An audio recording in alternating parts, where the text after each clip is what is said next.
আবহাওয়া অত্যন্ত আনপ্রেডিক্টেবল একটা বিষয়। প্রিয় দর্শক, কখনো কখনো আবহাওয়াতে হঠাৎ করেই এমন পরিবর্তন ধরা পড়ে যেটার পূর্বাভাস কিন্তু আগে থেকে দেওয়া হয়ে ওঠে না বা সম্ভব হয় না।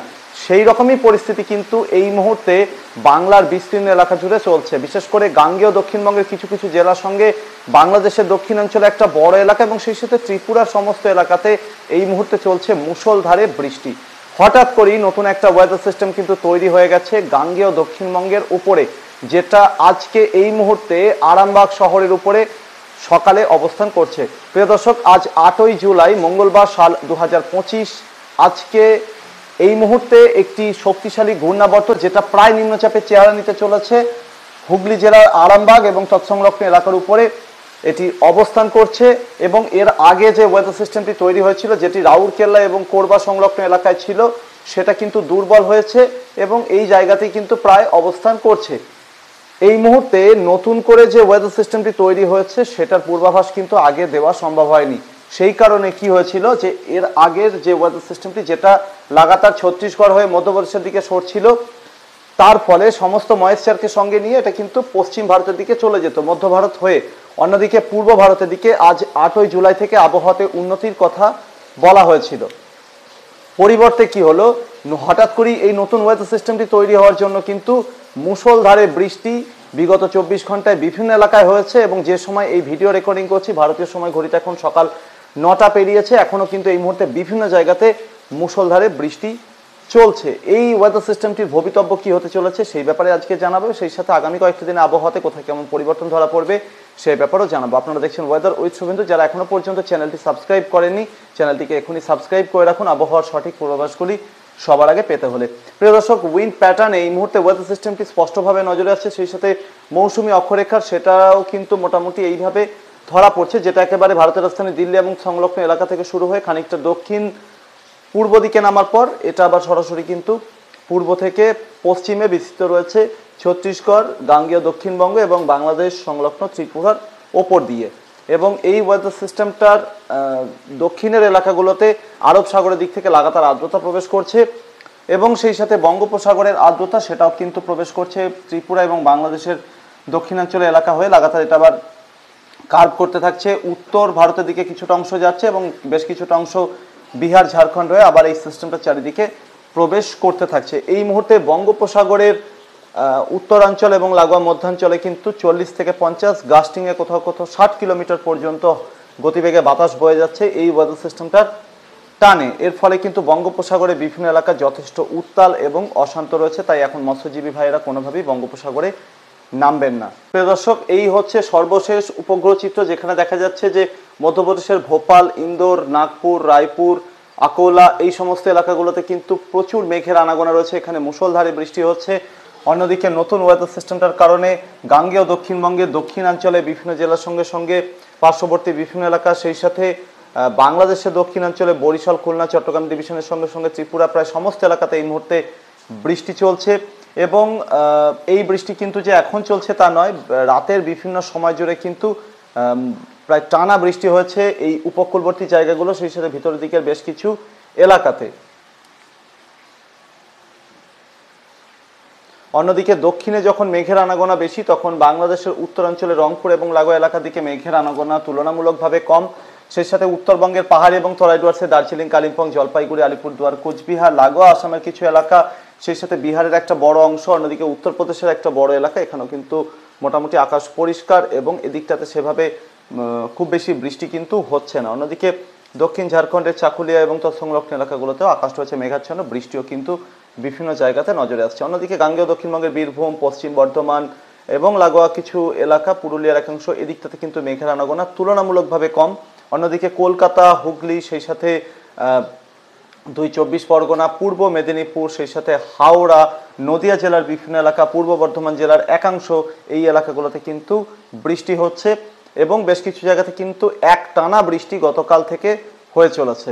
প্রিয় দর্শক, এই হচ্ছে সর্বশেষ রেডার চিত্র, যেখানে দেখা যাচ্ছে যে গাঙ্গেয় দক্ষিণবঙ্গের পূর্ব মেদিনীপুর, সেই সাথে লাগোয়া পশ্চিম মেদিনীপুরের কিছু এলাকা এবং সেই সাথে 2 চব্বিশ পরগনা জেলার বেশ কিছু এলাকার সঙ্গে সঙ্গে কলকাতা, হাওড়া, নদিয়ার বিভিন্ন এলাকা, অন্যদিকে হুগলির বিভিন্ন জায়গা, সেই সাথে পূর্ব বর্ধমান জেলার দুটো একটা জায়গা, অন্যদিকে পার্শ্ববর্তী আরও বেশ কিছু এলাকা, এই এলাকাগুলোতে কিন্তু এখন বৃষ্টি চলছে এবং এরই সাথে সাথে কিন্তু বাংলাদেশের দক্ষিণাঞ্চলে বরিশাল, খুলনা, চট্টগ্রাম ডিভিশনের একটা বড় এলাকা জুড়েও কিন্তু বৃষ্টি চলছে।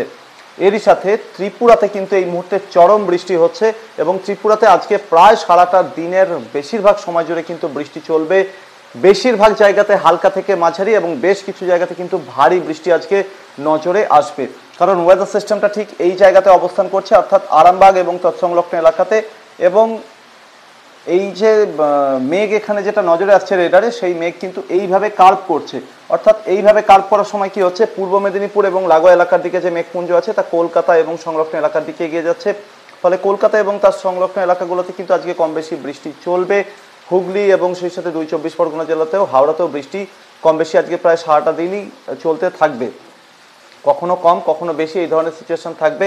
আর অন্যদিকে বরিশাল, খুলনা, চট্টগ্রাম ডিভিশনের উপরে যে মেঘ আছে তা কিন্তু ঠিক এইভাবে যেতে থাকবে। ফলে ত্রিপুরা হয়ে পরবর্তী সময়ে মেঘপুঞ্জ কিন্তু আসামের শিলচর সহ বাংলাদেশের সিলেট ডিভিশন, ময়মনসিংহ ডিভিশনের দিকে পৌঁছাবে। তবে যত এটা পরবর্তীতে পশ্চিমের দিকে কার্ভ করতে থাকবে তত কিন্তু এই এলাকাগুলোতে ময়েশ্চার সাপোর্ট কমতে থাকবে। ফলে এই এলাকাগুলো অর্থাৎ 2 দিনাজপুর এবং সংলগ্ন এলাকার দিকে যাওয়ার আগেই কিন্তু এই মেঘ পরবর্তীতে দুর্বল হতে থাকবে বলে মনে হচ্ছে। এর ফলে যেটা হতে পারে, আজকে কলকাতা সহ গাঙ্গেয় দক্ষিণবঙ্গের একটা বড় এলাকা জুড়ে কিন্তু হালকা থেকে মাঝারি ধরনের বৃষ্টি চলবে। কিছু জায়গাতে ভারী বৃষ্টির সম্ভাবনা রয়েছে, যেরকম পূর্ব মেদিনীপুর, পশ্চিম মেদিনীপুরের একাংশ, ঝাড়গ্রামের সঙ্গে সঙ্গে 2 পরগনা, হাওড়া, কলকাতা, হুগলি, সেই সাথে নদিয়া। অন্যদিকে পূর্ব বর্ধমানের একাংশের সঙ্গে সঙ্গে মুর্শিদাবাদ, পরবর্তী সময়ে বীরভূম, পশ্চিম বর্ধমান, এমনকি পুরুলিয়া, এই জেলাগুলোতেও কিন্তু পরবর্তী 24 ঘন্টার মধ্যে আজকে ভারী বৃষ্টির সম্ভাবনা রয়েছে। অর্থাৎ দক্ষিণবঙ্গের সমস্ত জেলাতেই হালকা থেকে মাঝারি ধরনের বৃষ্টি, এটা কিন্তু প্রায় নিশ্চিতভাবেই বলা যাচ্ছে যে হবে। এবং বেশ কিছু জায়গাতে, প্রত্যেকটা জেলারই প্রায় একরকম, পরবর্তী 24 ঘন্টার মধ্যে বেশ কিছু জায়গাতে কিন্তু ভারী বৃষ্টি নজরে আসবে। বাংলাদেশের বরিশাল, খুলনা, চট্টগ্রাম ডিভিশনেও চলবে মাঝারি থেকে ভারী বৃষ্টি, কোথাও কোথাও অতি ভারী বৃষ্টি হয়ে যাওয়ার সম্ভাবনা রয়েছে। ভারতের ত্রিপুরা এবং সংলগ্ন এলাকাগুলোতে কিন্তু মুষলধারে বৃষ্টির সম্ভাবনা রয়েছে। ত্রিপুরার যে ডম্বুর নদী বাঁধ রয়েছে সেখানেও কিন্তু হঠাৎ করে জলস্তর বৃদ্ধি পেতে পারে, ফলে এখান থেকে কিন্তু জল ছাড়ার পরিমাণ বাড়ানো হতে পারে। ফলে বাংলাদেশের একটা বেশ বড় এলাকার সঙ্গে সঙ্গে ত্রিপুরার বিভিন্ন জায়গাতে কিন্তু নতুন করে একটা বন্যা পরিস্থিতি তৈরি হওয়ার মতো পরিস্থিতি কিন্তু তৈরি হতে যেতে পারে, এরকমই আশঙ্কা কিন্তু রয়েছে আগামী 48 ঘন্টার মধ্যে। আর অন্যদিকে বাংলাদেশের সিলেট ডিভিশন, আসামের শিলচর সহ পার্শ্ববর্তী কিছু জায়গা, ময়মনসিংহ ডিভিশনের কিছু জায়গার সঙ্গে সঙ্গে ঢাকা ডিভিশনের একাংশেও কিন্তু পরবর্তী 24 ঘন্টার মধ্যে মাঝারি থেকে ভারী বৃষ্টির সম্ভাবনা রয়েছে। রাজশাহী এবং রংপুর ডিভিশনে হালকা থেকে মাঝারি ধরনের বৃষ্টিপাতের সম্ভাবনা বেশি। পশ্চিমবঙ্গের মালদা থেকে শুরু করে 2 দিনাজপুর, দার্জিলিং, কালিম্পং, জলপাইগুড়ি, আলিপুরদুয়ার, কোচবিহার, এই জেলাগুলোতে বিক্ষিপ্তভাবে হালকা থেকে মাঝারি ধরনের বৃষ্টিপাতের সম্ভাবনা পরবর্তী 24 ঘন্টায় বেশি থাকছে। প্রিয় দর্শক, এই হচ্ছে বিগত 24 ঘন্টার বৃষ্টি এবং তাপমাত্রা রেকর্ড। সেখানে যেটা দেখা যাচ্ছে যে আজকে সকাল 8:30 পর্যন্ত বিগত 24 ঘন্টা সময়ের মধ্যে কোথায় কেমন বৃষ্টি হয়েছে। আসানসোলে হয়েছে 5 মিলিমিটার, বহরমপুরে হয়েছে 5 মিলিমিটার, 16 মিলিমিটার বৃষ্টি রেকর্ড হয়েছে বাঁকুড়াতে, সেই সাথে 3 মিলিমিটার বৃষ্টি রেকর্ড হয়েছে বর্ধমান সদরে, 19 মিলিমিটার বৃষ্টি রেকর্ড হয়েছে কোচবিহারে, 17 মিলিমিটার বৃষ্টি রেকর্ড হয়েছে ডায়মন্ড হারবারে, 30 মিলিমিটার বৃষ্টি রেকর্ড হয়েছে দীঘাতে, 21 মিলিমিটার বৃষ্টি রেকর্ড হয়েছে কালিম্পংয়ে, 82 মিলিমিটার বৃষ্টি রেকর্ড হয়েছে কলকাতার আলিপুর মেট্রোলজিক্যাল ডিপার্টমেন্টে, অর্থাৎ ভারী বৃষ্টি কিন্তু রেকর্ড হয়েছে। 99 মিলিমিটার বৃষ্টি রেকর্ড হচ্ছে কলকাতার দমদমে, সেই সাথে 112 মিলিমিটার বৃষ্টি রেকর্ড হচ্ছে হাওড়াতে। মানে রেকর্ড পরিমাণ বৃষ্টি কিন্তু বিগত 24 ঘন্টায় রেকর্ড হচ্ছে। 21 মিলিমিটার বৃষ্টি রেকর্ড হচ্ছে নদিয়ার কৃষ্ণনগরে, 3 মিলিমিটার বৃষ্টি রেকর্ড হচ্ছে মালদাতে, 14 মিলিমিটার বৃষ্টি রেকর্ড হচ্ছে মেদিনীপুর শহরে, অন্যদিকে 34 মিলিমিটার বৃষ্টি রেকর্ড হচ্ছে বীরভূমের শ্রীনিকেতনে। বুঝতেই পারছেন, যেখানে কলকাতা এবং সংলগ্ন এলাকাগুলোতে ভারী বৃষ্টি হয়েছে, সেখানে গাঙ্গেয় দক্ষিণবঙ্গের অন্যান্য জায়গাগুলোতে কিন্তু শুধুমাত্র হালকা থেকে মাঝারি ধরনের বৃষ্টি রেকর্ড করা হয়েছে। আবহাওয়ার পূর্বাভাস কিন্তু এইরকমই থাকছে আগামী 48 ঘন্টার জন্য, যে হালকা থেকে মাঝারি বৃষ্টি এবং বেশ কিছু জায়গাতে ভারী বৃষ্টি দক্ষিণবঙ্গের জন্য থাকছে। প্রিয় দর্শক, একদিকে যখন ভারতবর্ষ এবং সংলগ্ন এলাকাতে একটা ওয়েদার সিস্টেম বাংলার উপকূল ভাগে তৈরি হয়েছে এবং সেটা ধীরে ধীরে লাগাতার পশ্চিমের দিকেই সরবে, যেটা হঠাৎ করেই তৈরি হয়েছে, যেটা এখন আরামবাগের উপরে অবস্থান করছে। তো এই ওয়েদার সিস্টেমটা আগামীকাল দুপুর হতে হতে কিন্তু মোটামুটি উত্তর ওড়িশা এবং সংলগ্ন দক্ষিণ ঝাড়খণ্ডের চাকুলিয়া এবং পার্শ্ববর্তী এলাকার দিকে পৌঁছে যাওয়ার সম্ভাবনা রয়েছে। ফলে পশ্চিমের এলাকাগুলোতে আগামীকাল নিশ্চিতভাবে বৃষ্টি বাড়বে। পুরুলিয়া, বাঁকুড়া, পশ্চিম মেদিনীপুর, ঝাড়গ্রাম, পূর্ব মেদিনীপুর এই জেলাগুলোতে ভারী বৃষ্টির সম্ভাবনা আগামীকাল থাকছে এবং উত্তর ওড়িশা, দক্ষিণ ঝাড়খণ্ডেও কিন্তু ভারী বৃষ্টির সম্ভাবনা থাকছে। এই ওয়েদার সিস্টেমটা লাগাতার পশ্চিমের দিকে সরার সাথে সাথে যেটা হতে পারে যে মধ্য ভারত হয়ে পরবর্তী সময় পশ্চিম ভারতে বৃষ্টি নিশ্চিতভাবেই বাড়বে।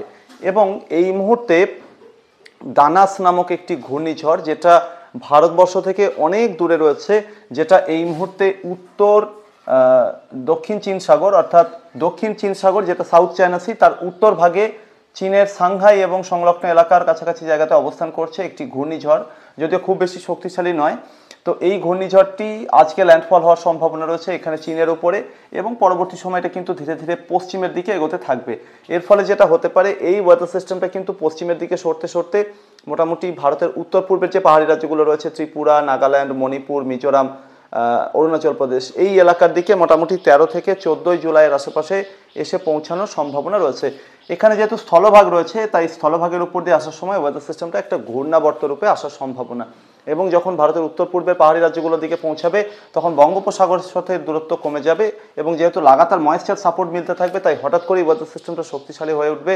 ফলে 13ই জুলাই বেশি রাতের দিকে অথবা 14ই জুলাই থেকে কিন্তু ভারতের উত্তর পূর্বে পাহাড়ি রাজ্যগুলোতে আবার নতুন করে ভারী থেকে অতি ভারী বৃষ্টির সম্ভাবনা।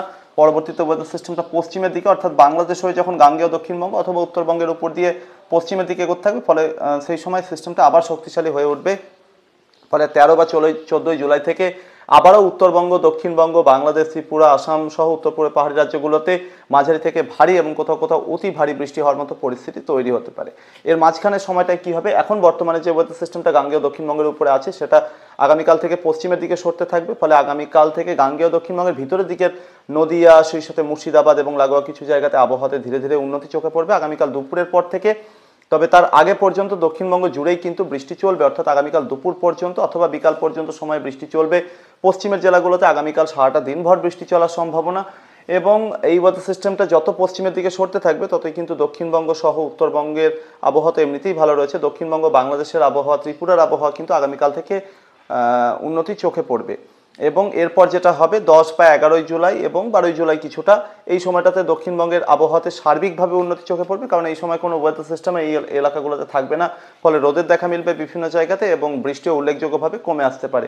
12 বা 13 জুলাই থেকে আবার নতুন করে যখন এই ওয়েদার সিস্টেমটার প্রভাব, অর্থাৎ দানাস ঘূর্ণিঝড়ের প্রভাব যখন এসে পড়তে শুরু করবে, তখন কিন্তু আবার নতুন করে বৃষ্টিপাত বৃদ্ধি পাবে, এবং যেটা 17 বা 18 জুলাই পর্যন্ত কন্টিনিউ করতে পারে। 19শে জুলাই থেকে আবার ধীরে ধীরে বৃষ্টি কমার সম্ভাবনা, কারণ ওয়েদার সিস্টেমগুলো সেই সময় ধীরে ধীরে পশ্চিমের দিকে অনেকটাই সরতে থাকবে বলেই মনে হচ্ছে। এবং সেই সময় যেটা হবে, মনসুন ট্রাপ কিন্তু উত্তরবঙ্গের দিকে আরও একবার উঠে যাওয়ার সম্ভাবনা, এবং তারপর হঠাৎ করেই আবার অনেকটা দক্ষিণে নেমে যাওয়ার সম্ভাবনা থাকছে, কারণ মধ্য বঙ্গোপসাগর এবং সংলগ্ন এলাকাতে একটা শক্তিশালী নিম্নচাপ তৈরি হতে পারে, যেটা জুলাইয়ের মোটামুটি 19 থেকে 22 তারিখের মধ্যে তৈরি হওয়ার সম্ভাবনা কিন্তু থাকছে।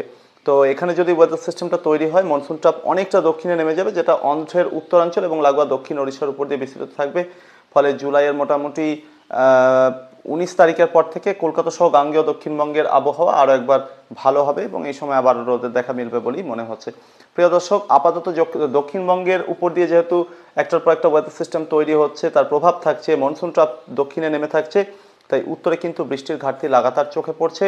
নতুন যে ওয়েদার সিস্টেমটা আসছে তার প্রভাবে মোটামুটি 13 বা 14 জুলাই থেকে উত্তরবঙ্গ, আসাম সংলগ্ন এলাকাতে কিন্তু ভারী বৃষ্টির পরিস্থিতি তৈরি হতে পারে। এই ছিল আগামী কয়েকটি দিনে আবহাওয়ার সম্ভাব্য পরিস্থিতি। পরবর্তী আপডেট এবং লাইভে আবারও দেখা হচ্ছে। ধন্যবাদ।